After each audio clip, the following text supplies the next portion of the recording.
Hello everybody, welcome to my new second channel, which is Sparkrist Inspiration. I'm so excited. It's so hard not to say Indigo, Terra, Odyssey, but basically we're one and the same, so no big whoop, right? And as I began, you guys, something funny as well. I didn't know the day of the week. I was like, is this going to be for Thursday? What day of the week is it right now? Like, honestly, with the school systems now, Hagen's Public School is every other day, and they switch it up each day. So each week, so it'll go Monday, Wednesday, Friday, then it'll go Tuesday, Thursday. And it's so erratic and strange that honestly, that's how I used to be able to know the days of the week and all of that. So this is your daily pop for Thursday, October 8th. October's already sailing through, isn't it? It's like so fast paced, moving right along. And I want to thank you guys for all the new subscriberships. It's like we just popped into 100 really quickly. Those of you over Instagram showing your support and love, thank you so much. And I am running a contest over there for new subscribers. I'm going to just do a drawing, I think tomorrow, for a winner for any of the new subscribers. I'm just going to check the names and I'm going to do a draw. So say if it comes out Ali Wong, it's an AW comes up in my cards. I use Oracle cards. That's how I'll do that. So I'm going to have a quick sip of water and we're going to begin and see what is coming. I have to tell you guys, it is this crisp, unbelievable fall day with breezes and all the cats are running around and I absolutely love this. This I feel is the most ideal weather. 70 degrees is so fantastic. It's like you just wear a t-shirt or a lightweight linen shirt and you're like good to go. Love it, love it. Comment down below what the weather is like for you guys right now. What is your temperature, Fahrenheit or Celsius? Because I am so over any humidity. It's really hard. Some days I would bring all my equipment outside and come and read and it would be like 95 plus and you acclimate to it while you're busy doing whatever you're doing. But then when you go up, you realize, oh my gosh, you're just like a sweaty pile of it's like I'm not big on the humidity. I love fall weather. So let's see. And again, you guys, if you are not familiar and you didn't see yesterday's video, I'm using the Beyond Lumeria. Oh, I love it so much. I've wanted this deck for a while. And what I'll do is for a treat, I'll hold out. Like I won't get it the week it comes out. I'll wait a month or two and get excited. And I'll look at a different card on Pinterest. And this was one of those decks where it's so ethereal and lovely. So I'm really excited. So let's start with freedom. You know, this is all about living the life that you love. Liberation is a shift in perspective, right? The many facets of freedom. We make all these constructs and confine ourselves to certain boxes or like paths we have to follow, where this is just, let's invite enjoyment and inspiration into our life right now. Let's discover what freedom means to you. Mine is to be able to wake up and go anywhere I want and experience different environments, conversations. Freedom is also, I love where I live in the United States, freedom of speech. We're able to come on and do beautiful videos like this where we feel inspired, and freedom to me is visiting different cultures and experiencing that, all of that, right? And it's overcoming limitation. We have to unbind our creative expression right now and just go for it. If we want to say something, start a channel, express ourselves, start an article, a vlog, whatever it is, so we can get out there and get involved in life and with people. And it's choice over obligation, basically. And I did this morning. Of course, I'm always going on and I'm talking to clients, and sometimes I can get inundated and there'll be a whole waterfall of, oh, Mel, this is going on, I need this, that. And what'll happen is I'll inundate myself with obligation before I've even been awake for an hour. So I'll feel heavier, or I'll feel like I have a lot of work to do, which I don't, because I enjoy it and I love it. So with the choice, my first choice is always to grab my cards, come outside and do a read. It changes the energy, the vibration. So choice over obligation. I think I'm going to have a shirt made up of that to remind myself. Comment down below if you like that, choice over obligation. I think with choice, I'll have like a heart and a moon, and then obligation will be just somebody carrying a big backpack with stuff falling out, watches, timers, weights, gym appointments, doctor's appointments, like something of that nature, because we do over obligate ourselves.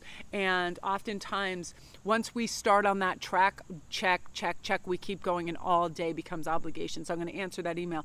Remember, we don't have to respond immediately to anything. If you let that email sit, let it kind of stew, and you get ideas and inspiration on how to answer it. If it can be for a job application, gratification, whatever, we don't have to have this sense of immediacy that we do, because that infringes on our freedom, right? And we don't want that. So you may picture freedom in a more extreme guise, when you're truly free. Our lifestyles may not change drastically. It's more a state of mind. The only change might be that you're choosing to live a certain way rather than feeling obligated to other people and doing everything for them, right? Sometimes we move through a period of life in a dazed blur of routine. And being mutable fire and Sagittarius, I loathe that. I don't like to just go and do. And at the end of the day, I'm like, I feel like I've done this a multitude of times, just, providing grocery shopping, all the things that we have to do. But we need to implement joy and lightness and,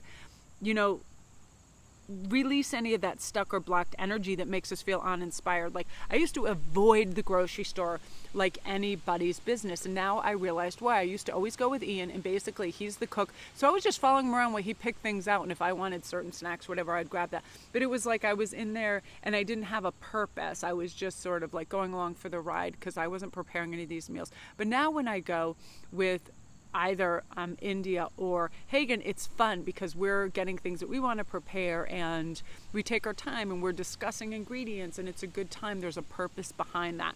So, and then we laugh because there's so much choice, and so, like, I don't even know how many cereals are on this planet. It has to be 100,000 easy. I can't even go down that aisle. I don't even know what's happening to me, but it's, again, having a good time. It's not routine and it's not obligation. And as scary as it may seem to get off a self-perpetuating spiral, we need to initiate our own change, right? I do this when I wake up. I'll say, Mel, start with your attitude of gratitude. Like, what is the one thing you love to do and you can't wait to go do? And usually it's the daily pop-up inspiration and come out and do reads. So I jump up and I do that, opposed to sitting there and being on social media for hours and just kind of losing time and losing inspiration. I have to get up and move. I'm one of those people that physical goes with the mental. It's all together. So when I do that, I feel good. So small changes that don't really impinge on your work or family can be enough to tell the universe that you're ready for something else. Think about where you might find the inspiration and then begin researching and trying it out. Maybe walking in a new environment. I love new forests. I love being by the ocean, all of that. That inspires me greatly. So that's a sense of freedom that I get as well when I do that. So I'm going to go like this and then zoom in a little bit on these cards because I wanted you to have the pretty background of the little kind of nest. So full spectrum. I love this because this is creating heaven on earth by honoring the perfection of nature's cycles, right? Going beyond the judgment of what's good and bad. It's merging earth wisdom, connecting to our ancestors, all of that. It's honoring the full spectrum of life. And not just that, I try to think of it as like a big pie chart, right? And on any given day, put maybe 4 big things in there. You want to have some enlightenment and spirituality and growth, and then you want to have family time and laughter and joy, and then you want to have productivity in the other corner, and then the last one can be like maybe information and education, whatever it is. Think of that, how often we only stick maybe to a 10th or a small portion of what we set out. We want that whole spectrum, that whole pie, talking to people, communicating, feeling lively, feeling good, right? Like, what would heaven on earth look like to you? Do you imagine lush green nature, ancient forests, beautiful beaches, crystal clean water systems, all of that? And nature in its purest, rawest form is a balance of life and death, growth, decomposition, eaters and eaten. In one way or another, this is the natural flux of life. So we already live in Eden, but our efforts to own and segregate us bring us further away, right? Power trips, imagined security, fear or avoidance of shadow keeps us from our freedom. So full spectrum is we're going to just dive in. We don't need to feel like we need to own things. We don't need to avoid people, places, or things. We do have these imagined securities. Like I'm always in awe of the fact that at one time I thought working for other companies or people was a form of security, and the people that went off on their own creative awesome journeys were ones that had lack of security or funds. And it's simply not true, because every single thing out there, if we work for somebody else or a company, we're at the mercy of their whims, how much money they want to give us, how much hours, so on and so forth. Also the stability of the company. Middle management is a nightmare in most businesses. I find those people don't move up because they don't have the capacity to do so, so they're not happy for the people that they're supposed to inspire beneath them. All of that thing. So I always feel like when we break free of any of those constraints or ideas about what a full spectrum life is, it's going after that thing that you love with unapologetically, not over explaining yourself to anybody else, just going for it. And who cares? You're not living in anybody else's blueprint for the life they want for you, because they don't have to live it. They don't have to experience it. They don't have your feelings, hopes, and dreams. So remember, advice and, parents, teachers, or whatever wanting to advocate for one direction or another, they simply don't know what you are made of and what you truly want. I just want to fix my microphone. It's getting nice and breezy, but I don't want everything to blow away. So that's it. It's like step out of the black and white mentality of judgment and go beyond the concepts of good and bad right now. And honor the full spectrum where you find new way of perceiving your situation. When we judge something, we create a story around it. So these stories create limitations. So we gather these throughout our lifetime, so it's time to let them go and really just participate, find our truth, move in the direction where all these miracles can happen, for sure. Now let's see what gracious receptivity is kind of going to bring to us. I love this. This is about gratitude, being thankful, receptivity, giving without expectation, how worthiness and self-love can affect our capacity to receive and give without depletion as well, right? This is where some of us might have to modify. If we're givers. All of a sudden it's like we're inundated with too much to do or too big of a list, especially if we're like, oh yeah, I'll come help you with that. Yeah, no problem. Then all of a sudden you look at this list of people that you have said that you would do something for is pretty freaking long, and you're like, oh, then it seems like it can incapacitate us, right? So this is taking time to reflect and go, is this worthy of my time? Is this something that truly interests me, or am I just doing it out of obligation, right?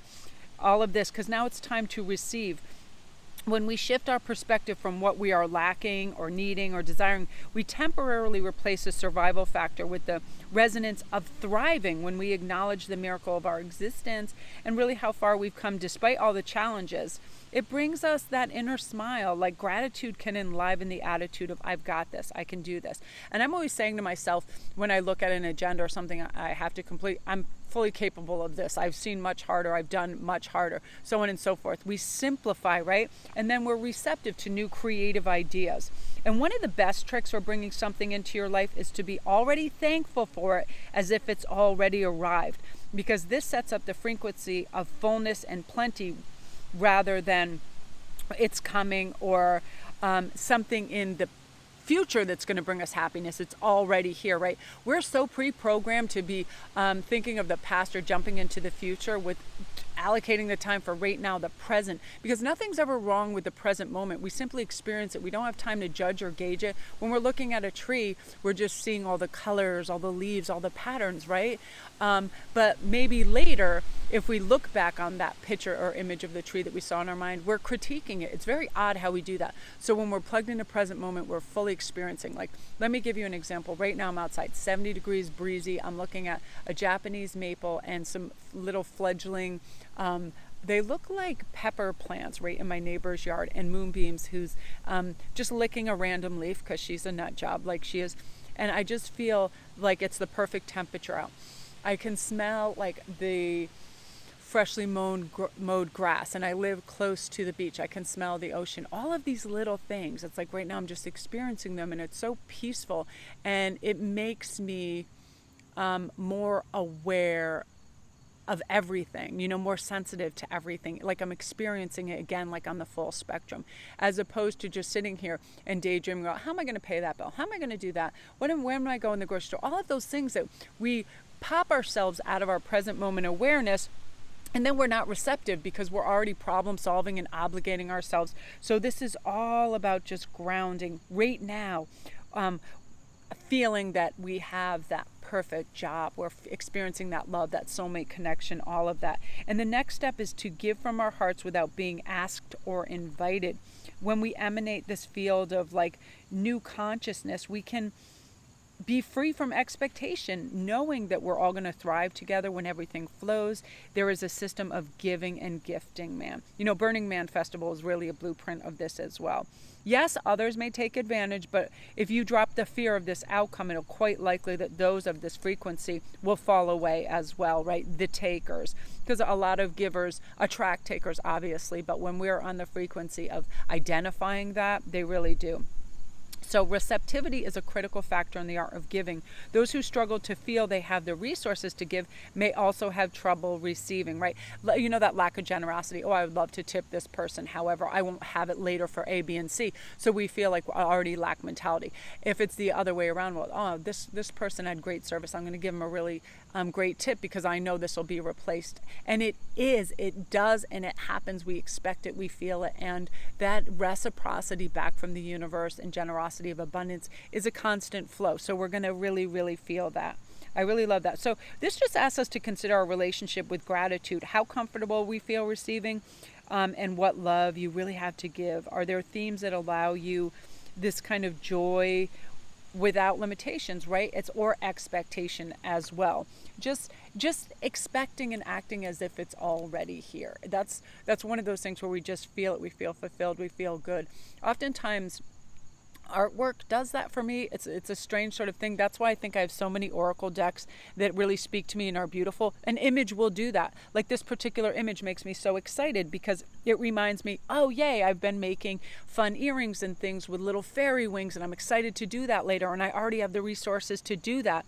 This reminds me of like crowns and Halloween, and this reminds me of all the birds that are always in my yard, dragonflies, freedom, words, images, all of those things can remind us that everything is so plentiful and already here within us. So those are our messages for today in our daily pop. Again, you guys, thank you so much for all your awesome feedback, and you guys cross-subscribing and new subscribers. I appreciate it more than I can say. All my links are down below. And again, over on my main channel, Friday, I'll be posting every Tuesday, every Friday. There'll be the bigger pick a card read. So I'm excited for that too. So love and light to you guys. Enjoy your day.